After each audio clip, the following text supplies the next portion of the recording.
तमाम बाहर से आए हुए भक्तवरियों को कटिहार जिला और खुशी रिकॉर्डिंग स्टूडियो में के तरफ से आप सभी कवरियों को हार्दिक अभिनंदन करती है और करता ही रहेगा।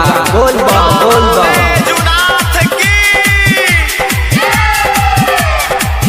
गंगा जहल सुनाए बाबा कावर हमारा हालत चले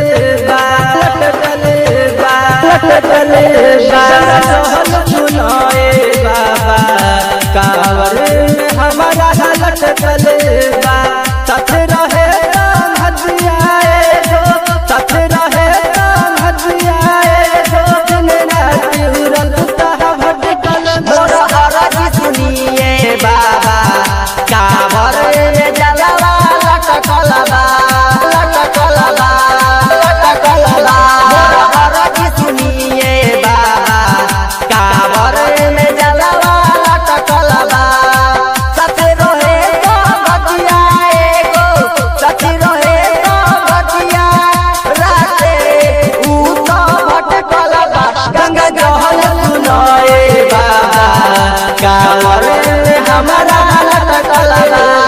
डीजे मनीष रक्सौल।